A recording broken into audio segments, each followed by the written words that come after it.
போட்டு போடு போட வேணாம், அது விடு, எனக்கு அதெல்லாம் வருத்தம் இல்ல. யாராருக்க போட்ட நீ போடு, உதயசூரியன் போடு, எங்களை தூக்கி சுடுகாட்டுல போடு, ஒண்ணு எங்களுக்கு அதை பத்தி கவலை கிடையாது. ஆனால் எங்களுக்கும் பின்னாடி வருகிற ஒரு தலைமுறைக்கு இந்த நிலையில விட்டு விட்டுறாரு. நான் இன்னைக்கு கடையில தண்ணி வாங்கி குடிக்கிறேன், இன்னும் 10 ஆண்டுகளுக்கு கொடுத்துருவானா தண்ணீரை? அதுக்கப்புறம் நீ என்னைக்காவது இந்த அறிவை கொண்டு சிந்திச்சியா? பாம்பு படம் எடுத்து வருகிற ஒரு நச்சு, அது குன்னு குறும் தெரியும், ஆனால் அது வந்து நிக்குது. ஒருத்தன் போத்தல திறந்து தண்ணியை கொடுக்குறான், குடிச்சிட்டு ஓடும். ஒரு அணில கும்பிட்டு இப்படி தண்ணி கேக்குது, இருக்கு காணொலி பார்.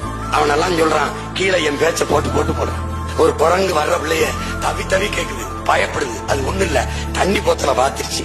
காடுகள்ல இருந்துதான் நமக்கு அருவி நீரெல்லாம் வந்தது. காடுகள்ல வாழ்ற விலங்குகளுக்கு நீர் இல்லைன்ட்டு ஓரத்துல மலை அடிவாரத்துல இந்த ஆட்சியாளர்கள் தொட்டியில கட்டி தண்ணி ஊத்தி வைக்கிறான். அங்க இருந்தாண்டா நமக்கு எல்லாம் வந்துச்சு, தண்ணி வச்சு வைக்கிறான். அதுல என்ன கொடுமைன்னு பாரு, யானை வருது, தண்ணி அந்த தொட்டியில கீழே போயிருச்சு. ஒரு நல்வாய்ப்பு அதுக்கு தும்பிக்கை இருக்கு, டபக்குன்னு தண்ணி குடிச்சிட்டு போயிரு. அடுத்து தாகத்தோட ஒரு காட்டு எருமை வருது, அதுக்கு தும்பிக்கை இல்ல, தண்ணிய பாத்துருச்சு, சுத்தி வருது. இதை பார்த்த பிறகு உனக்கு வழி வந்தால் என் மொழி உனக்கு புரியும்.